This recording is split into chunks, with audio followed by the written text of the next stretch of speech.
Hello and welcome to the Journey to a Dream podcast brought to you by Kawasaki Insurance. And today, by the wonders of technology, I'm talking to somebody who is a very long way away. Just introduce yourself for us. It is Davo Johnson here. How you going? Currently in Adelaide, born and bred here in Adelaide in South Australia. And so living a dream down here. And I've been back a week and a bit now. So it's good to be back home. Just before we talk about what's been happening more recently, tell us where this passion for motorbike racing started for you. Bikes have been in my life for, since I can remember, really.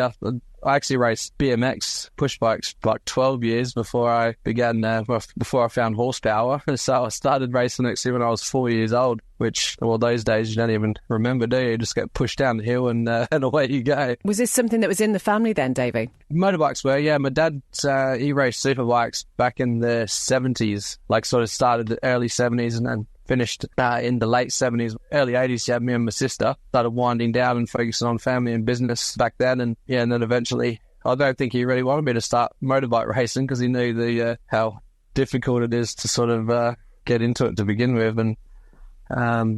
So we started BMX racing from, like I say, when I was 4, and my sister was 2 years older.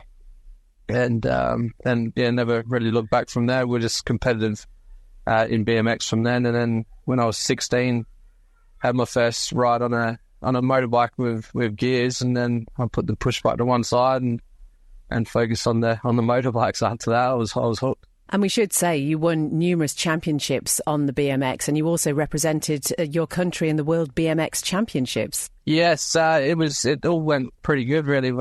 At a young age, we were traveling the world racing push bikes, which is pretty cool. Did the tour across America when I was like 15, and then world championships in Canada, and then another world championships in Melbourne, which was the year after. And it all went pretty good in BMX. And I do owe all of my skills, which I learned, which carried through to motorbikes. I sort of owe all of that to BMX, really, just like bike control and just how you got to handle, different situations, I suppose. But obviously, I didn't start getting air on motorbikes till I went to the TT. But once I did start jumping a motorbike, it was sort of, I knew where I was at because I'd been jumping all my life on push bikes pretty well straight. As soon as I had a go at 16, I had my first race very soon after, and that was sort of, it all happened pretty quick from there because from when I was 16 to did Australian Championship, the Australian 125 Championship, pretty well straight away. And then year after, when I was 17, raced 600cc in the Australian Championship. And then the year after that, I got a deal to race in the UK. So it was only from starting motorbikes to getting a contract in the UK was only like 2 years. So it was, 2.5 years really. But so it all happened very fast. And you were still incredibly young as well. How did you cope with all of that? It was probably my mum didn't cope as well as I did, but I just had the sort of BMX also did give me a lot of sort of drive and determination. Just if I wanted something, I had to just like work hard and get it, really. And that's sort of what I did with road racing. So I was 18, just turned 19 in my first year in the UK. But I just sort of left home and just rolled with all the punches from there, really. And it's it's been quite a ride ever since, really. And as long as people kept asking me to come back since then, so it's been good fun, really.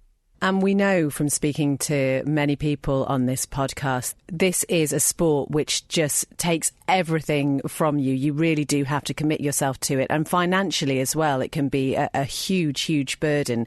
How were things on that side for you? Did you have to work as well, or were you able just to focus on your racing?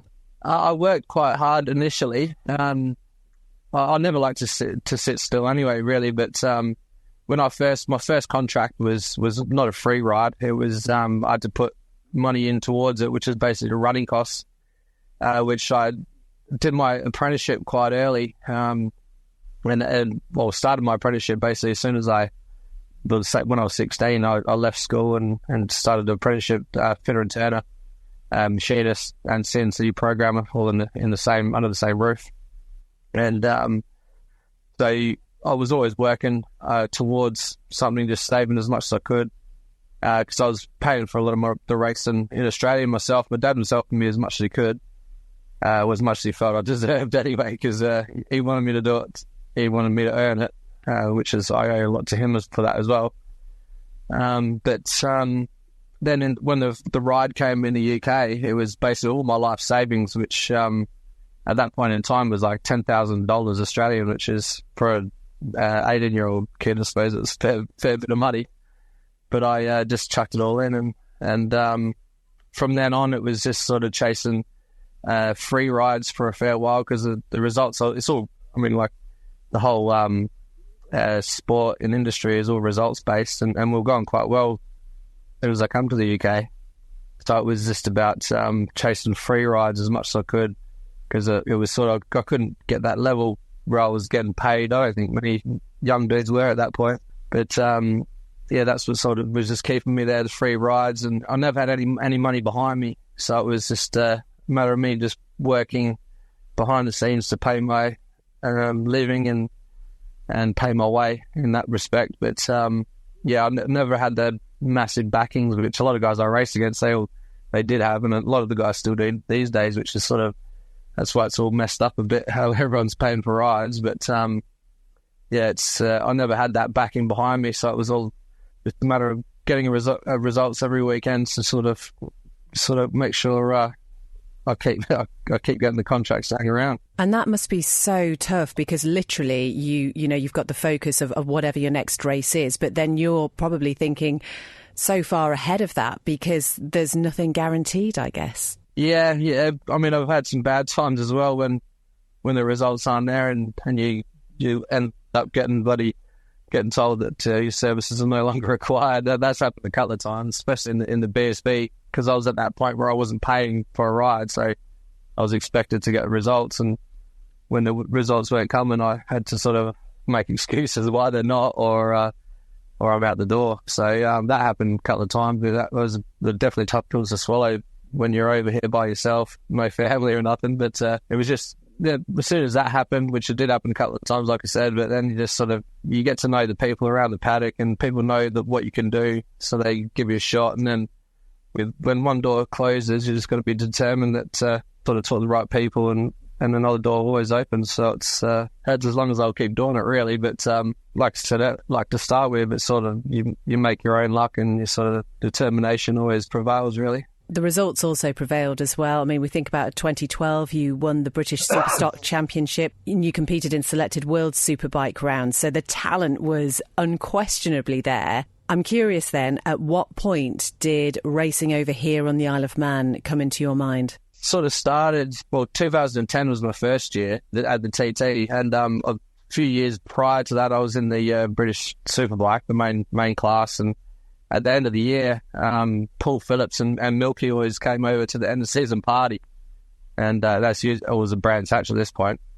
And I'd always, the last couple of years, I'd seen them, and they were giving out DVDs, and I was like, yeah, I'm not going to do that. And in 2008, I thought, nah, it's not on my radar. And then at the end of 2009, I thought, yeah, maybe I'll talk to them a bit more, because I was at a basically crossroads in my career, which I've sort of always seen guys I was dicing against that I knew I could, like in British Championship, I knew I could sort of, have a good dice with and beat, when the time was right, and they were getting really good rides, and I was always chasing, because like I say, at the beginning, I never had any backing behind me, so it was all just take what I can get, really. And I felt that I needed to make a change to try and get on better machinery to prove myself more on good bikes, because there's a lot of difference between a good bike and a midfield bike. You can be riding like exactly the same pace on a midfield bike, and you ain't got a hope in hell of being in the top 5. And then as soon as you get on a good bike, it's just you're away. And everyone's like, well, you're riding well, but really it's just the machinery.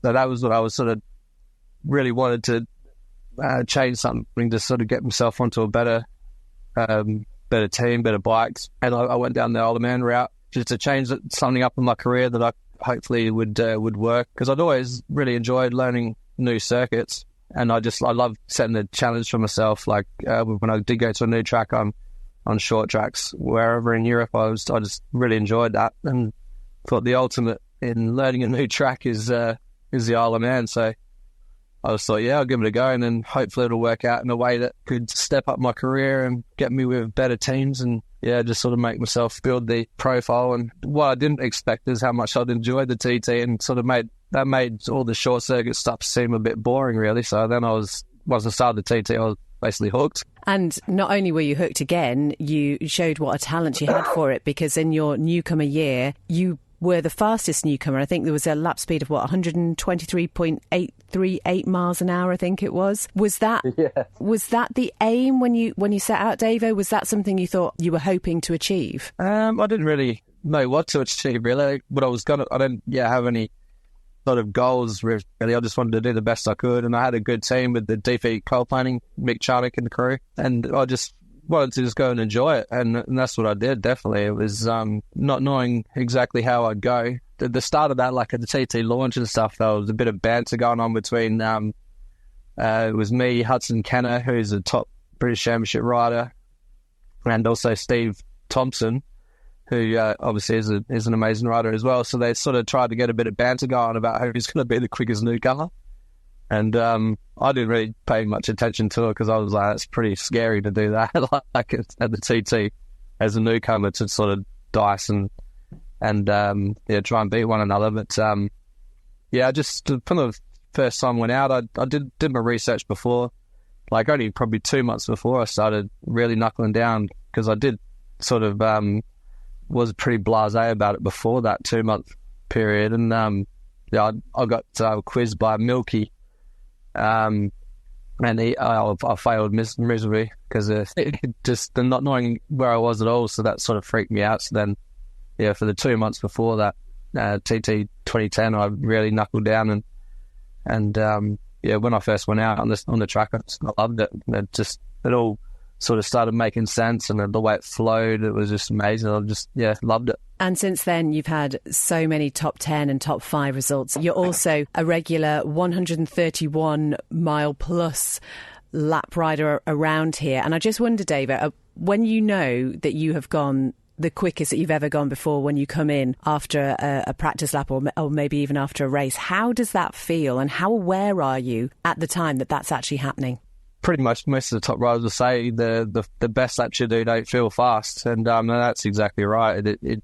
This year that's another story altogether, obviously the outcome of it, but the progression that we made to get back to the 131, because since 19 to this, still haven't really kick-started my career back into life since 19, really, because of everything that's happened since. When I got back into the 131s in that Superbike race, it was very comfortable. Obviously, it was the first Superbike race this year when I had the crash, but I was just progressing well. Did 130 in practice, which I was happy with, and then progressing perfectly to the end goal, which was 100% to be back in the top 5, which I knew that I was capable of. And at that point, the bike felt good and everything was happening easy. So 131s was comfortable. But yeah, so that when you know you're going fast, but still the difference between the 130 like that I did in practice and the 131, I was unsure about it until I came into the last pit stop, and then they had a lap board there that said I did 131.5 whatever, and I was like, yeah, we're going here, so that's good. And then went out after that last pit stop, and then all hell broke loose. But it was going real comfortable until then. But which is unfortunate for the progression. And like I said, I've yet to sort of show my worth since 2019, really. I mean, you talk about some of the things that have happened, and one of them, in 2022, while you were preparing for the TT that year, you had that big crash at Alton Park in the BSB Superbike class. I can't imagine, David, what it's like going through something like that, and also having to go through the physical and the mental rehabilitation. But you were still a key part of TT. You were part of the commentary team, and people say, I mean, you were an absolute natural at it. I just wonder, though, from your point of view, how difficult it was being on that side of the fence at that point when you were still pretty early on in your recovery. Very difficult. It was. I felt that I could have been out there and sort of done a half decent job still, because I was limping around, but I definitely would have been fit enough. And it was Alan Gardner protecting me from myself, basically, which is, that's good. I owe him that.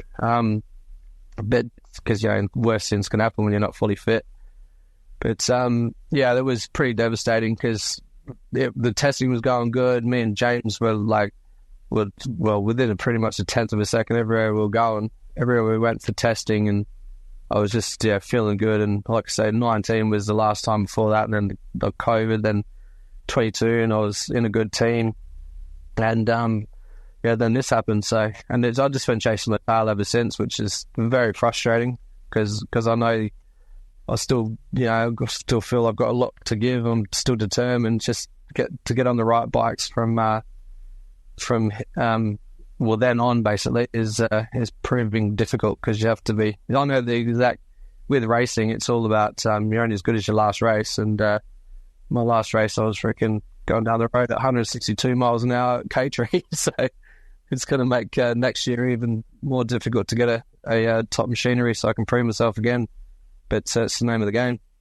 Well, that was during the Superbike race this year, which was held on the Sunday. I think it's been described as a freak incident. Do you know what happened? Are you aware of what was going on at that point, Davo? There was, I won't go too much into it, but we know what it was. But long story short, it wasn't my fault. It wasn't the team's fault. It wasn't the suspension's fault, like K-Tech suspension. It was a freak thing that happened. But and it probably never happened again in my career. So it's just freaky, unfortunate thing that caught me off guard. But I did feel some things wrong with the bike. The lap and a half before, it was doing some quite weird stuff, tank slapping, and which was causing the brakes to flare out and have brake fade. And but I was just unsure. So basically, it was the last lap of the race, and I was in a good position. I was, I think McGuinness was in front of me by too much to catch him, and then I was miles in front of Mike Brown. So I just thought I'd bring it home, just cruise it home. And my team initially thought that I broke down because I slowed the pace so much, and it still caught me out. So it was one of those unfortunate mechanicals that don't happen very often. But I've sort of I'll live to fight another day, So get over that and move forward. And how are you physically after all of that? I'm pretty well back to 100% fit. There's a hole in my knee which has taken some time to recover, which when I put my leathers on, it sort of opens up again. It's a real thin, just needs more. I don't even know if might need skin graft in the end, but it's but everywhere else is back to normal. So I broke a couple of ribs and a collarbone, which these days I'll do that for a dare. Because it's like just minor things that we all go through. But the mental aspect of that one was quite a biggie. But it's the classic Manx Grand Prix there, that sort of helped with that for sure. And that's great, isn't it, I suppose, from your point of view, having that opportunity to almost get back out there as soon as you possibly can and put those demons to rest. It was a tricky MGP for everyone. The weather just wasn't playing ball. And I wonder, again, from your point of view, how you cope with that side of things when you spend your year putting so much into making this happen, and then you come over and it must just be so frustrating. Yeah, it was. It was, I wouldn't say for everybody, but all the organisers had their work cut out and making sure that there was racing going on, and because there was a lot of spectators. It was quite a good when you're riding around, you can see how many people there were. So it was just a full testament to them that they actually got pretty much all the races done, which is good, and the newcomers had a good time, and it was and obviously the Manx Senior. That's the Manx GP Senior. That's the main one, and that went on. That went. The race went run and won, and it was our race was more of a parade really, but it was pretty sketchy up on the mountain. But we all knew where we were going, so it was just a matter of getting out there, doing the lap, and we all went home safe. So that was the main thing, but still enjoyable. Like I said, doing that. Getting back and doing laps again, that's the name of the game for us, and that's we can for the crowd watching us go around is obviously the main thing, and the fact that we got a few laps in, that's all a bonus really. So here we are then, Davo. We're talking towards the end of September. Would you be able to give us a sense of what the next few months are going to look like for you? Oh, not doing Macau Grand Prix. That's off the cards. I was trying to get a competitive ride for that, but it didn't happen. So I'd rather not go than be on a bike that can't really be competitive. So I'll just stay here. There's one race at Tail and Bend circuit, which is not far from Adelaide, that I'll do a classic race there. Just have a good bit of fun, get me back out on track. It's called Superbike Masters, which is a good bit of fun. And then I'll do a lot of coaching, which I do quite a bit of, mainly it starts in January at Mac Park with Levi Day's race school down there, and also I'm the resident coach at the ride day companies that work around South Australia. So I'll just be doing a lot of riding as well as a bit of work. I've got a little, we'll call it FD Customs. It's a little machine shop which I've just created. Basically, it's a non-profit organisation at the moment, but it just gets me out of the house and gets me, focused on a day rather than sit at home and wait for the next time I ride a motorbike. Yeah, and I do enjoy that as well, like custom cars and custom bikes and stuff, and it's that's what I want to do when I do finish racing, which will probably be in about 30, 40 years. So I'll have to wait till then to really do something with that business, but until then I'll just mess about and have some fun. And what people want to know is, when you do decide to hang up your leathers from the racing, is a career in commentary possibly on the cards? Yeah, possibly. I'm commentating at that race at the Bend as well as racing as well, which at the end of the year, it's the last round of the Australian Superbike Championship, and like Jack Miller races there and a few other MotoGP guys, and it's a massive event, and I commentate for that, which I've done for the last few years, and there's a few other commentary gigs which I still sort of get stuck into each year, but to make a full career out of commentary, I'll probably pretty much have to be back in Europe. And by the time I finish racing, I think my travelling days are going to be over. So I'll just see what I can muster up over here. Maybe, or forget it's a car racing commentary over here. You can make a career out of it in car racing, but bike racing over here is well down on the list of sporting activities that people like over here, rather than car racing is quite big with motorsport, and then you got cricket and football and all that stuff, and motorbike racing is well down the list. That's why you need your second home over here. Yeah, that's right, yeah. If I do want to carry it on after, have to convince a wife to travel with me and live over in Europe again, but I think by that time I'll just be staying here, I think, and trying to work something out. And with all of this and everything that you have been through then over the past few years, how does your wife cope with it all? How is she with it? How she copes is sort of down to how I, when I'm recovering and sort of, obviously it was a big crash and stuff, and with that video that came out, there's no sort of bullshit, and I had to tell her that it was only a little crash. But it's how I sort of go with my recovery is how she will want me to keep going, because if I visibly shook up by the whole deal, then she'll probably tell me to stop, but I'm a determined dude and I'm not going to finish that easy. So I do what I can to sort of make sure my attitude comes across as I really want it, rather than the opposite, because that's basically going to determine whether or not she wants me to do it. But the enjoyment I still get out of it going to be a tough thing for any other, any bike racer. When the race is over, it's a very tough sort of void to fill, which I'm still not ready for that yet, and I'm still determined. I still know that I've got a lot more to give, so I'll know when the time is up, and she probably will too, but it's not yet. Cricket's not going to cut it, do you reckon? It's definitely not cricket. No, that's the only thing that cricket's good for is drinking beers all day, and I don't drink beer, so that's out the question. You just mentioned the coaching, and I just wonder what sort of advice you give to the riders that you're coaching. Well, the whole determination thing, that's the big thing. And you can sort of see, I coach a lot of kids, and I have to deal with their parents as well, and you can see straight away whether or not the kid's listening and who's controlling what's happening. But if the kid wants it bad enough, which there are a lot of kids that I coach that they want it really bad. My old saying, which I live by, which is seen me, racing over in Europe and UK for the last however many years, 20 2 odd years. It's my saying is, if you want it bad enough, you'll get it. And I'll live by that. And that's, if you want it bad enough, you'll get the shot to prove that you can show people what you got, and if it's good enough, they'll keep you around. Oh, Davo, it's just been brilliant catching up with you. I'm sorry that you've gone home with the lurgy. In terms of where people can keep up to date with what you're doing following your racing progress, where's the best place to go? My Facebook page and Instagram, really. That's the only two. I know there's lots of different social medias which I don't keep up with, but yeah, Davo Johnson, Aussie bike racer, my Facebook, and at Davo Johnson 20, my Instagram. So yeah, that's the best spot, and I'll usually post up sort of quite frequently all the bits and bobs I get up to. Great to talk to you, and Davo, we can't wait to see you back here in the Isle of Man in 2025. Yeah, I can't wait either. Thanks very much for having me.